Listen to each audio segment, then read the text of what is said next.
Hello everyone, welcome. Today we will be talking about the 300 million yen robbery.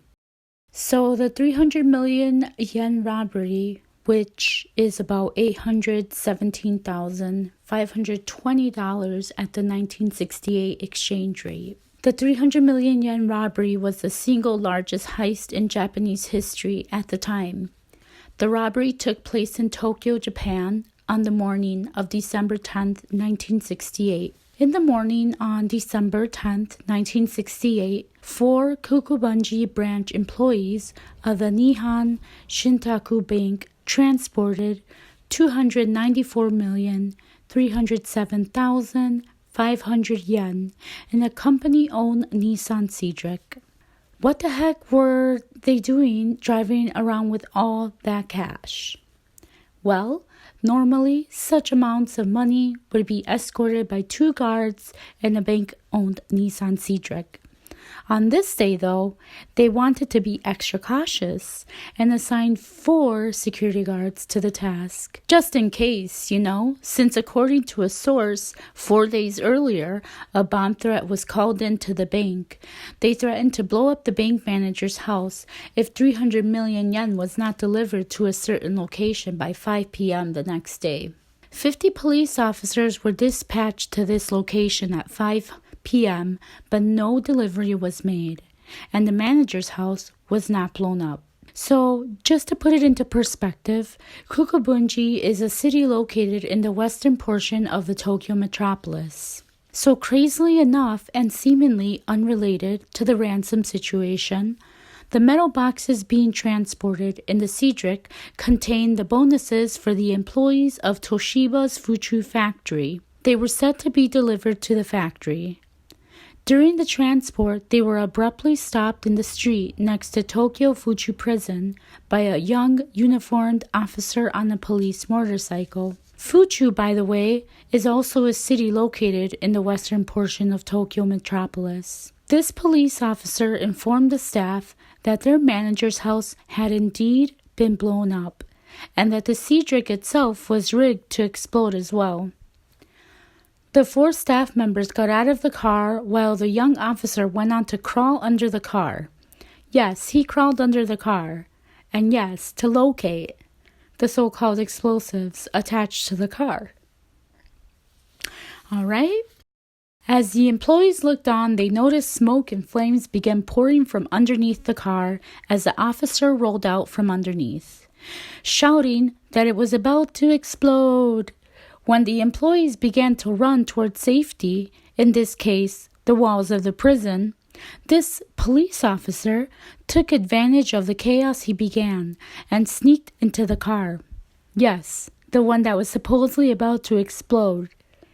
He closed the door and away he went with all the cash bonuses in the Cedric. The staff immediately became suspicious of this man's slick attack.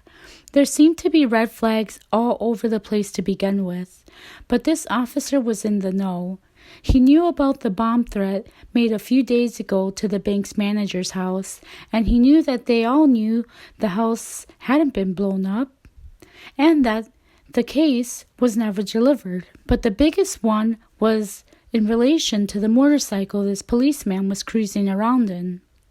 You see, the motorcycle this policeman was toting was a Yamaha Sports 350 R1, and not the usual police motorcycle, a white Honda Dream. Also, Yamaha never offered that model in white. Huge red flags everywhere. Not only that, but get ready for it. It was discovered that the bike was originally blue in color and had been horribly repainted white. Well, what about the smoke? Well, the smoke was caused by the policeman himself. While lurking under the car, he lit a warning flare, creating the impression that there was smoke from something that was about to blow up. Police immediately went on a witch hunt for the Nissan Cedric. Unfortunately, it was never located. After some time, it was found abandoned in a vacant lot. It is speculated that the robber or robbers switched to an unassuming dark blue KE10 Toyota Corolla after the fact and drove off in that car. That Corolla turned up a few months later, also in a vacant lot, but not the same one. Police speculate that these gangsters were totaling another Toyota Corolla, which they spotted in a JSDF aerial photo of the vacant lot taken the day after the robbery. According to one of my sources, actually, 3 stolen vehicles were found in the vicinity of that lot. They were a Bluebird, Prince Skyline 1500, and Prince Skyline 2000 GT. A stolen Honda Dream was also recovered. This led police to speculate that the thief had originally planned to modify it for the police bike ruse, but had abandoned it due to mechanical difficulties. That is very interesting indeed. I would have never thought of it from a car enthusiast perspective, which is, in its own right, a useful source in this case, if you ask me. The situation was on the news day and night. The Japanese and the world were eating this story up. It was a phenomenon. Who pulls this off? How is it that they can rob a bank car of all this cash and drive off like no one's watching? Solving this sensational case was a must, and the police poured millions of yen to get it solved, even if it meant making all young men who resembled the consequent suspect sketch suspicious. The list of suspects included 110,000 names, and 170,000 policemen participated in the investigation, the largest investigation in Japan's history. Even the bozukus were being suspected of the heist. Apparently, 120 pieces of evidence were left at the scene. I scanned the internet for pictures of the evidence left behind, but was unable to locate any that added up to 120 pieces. I was able to find some pictures, mostly of the motorcycle and the vehicle, but the star evidence was definitely the motorcycle left at the scene. I did not read anything about fingerprints left behind or DNA. But then again, this is 1968, and this type of forensic analysis was yet to be born, at least the DNA kind. It would be interesting for sure, though, if they managed to obtain and save any DNA samples. The suspects that stood out. Well, there were some star suspects. The first one we will discuss is a 19-year-old man who is the son of a police officer, was suspected just after the robbery. He died of potassium cyanide poisoning on December 15, 1968. He had no alibi. However, the money was not found at the time of his death. His death was deemed a suicide, and he was considered not guilty, according to official records. It was very suspicious that he had died soon after the robbery took place. The next star suspect is a 26-year-old man. The Mainichi Shimbun suggested this man. He was eventually arrested on unrelated charges, but this man had an alibi. The robbery took place on the day he was taking a proctored examination. The arresting officer, Mitsuo Muto, who ordered this man arrested, was accused of abuse of power. To say the least, the arrest was questionable to begin with. Next, our suspect is a friend of the 19-year-old. Coincidence? Well, he was arrested on an unrelated charge on November 15, 1975, just before the statute of limitations, which I will talk about here in a minute.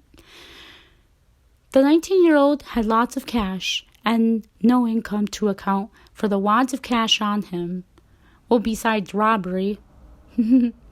He had no comment when asked to explain where he got all this money from. This left police with nothing to work with, and they were unable to prove that his money was from the robbery. But it certainly wasn't from a job. So, with the image you'll see, we can see the area where this took place. It'll give you an idea of what the street looked like. If you live in the USA like me, you would imagine the street being a wide open road with plenty of people walking around. But since it's Tokyo, I mean, come on, would seem that there'd be a lot of people around, but in the area it took place, this was not the case. The street seems very narrow, and the walls of the prison aren't too far off to the side. They are, however, separated from the road with a metal rail fence. The prison walls definitely may have helped shield off any potential onlookers. These metal boxes resemble the metal boxes that contain Toshiba's cruise bonuses, which were now all gone. This photo is a photo of the gargantuan prison built within Fuchu, with its giant wall surrounding it. Moving on. In Japan, there is something called the statute of limitations.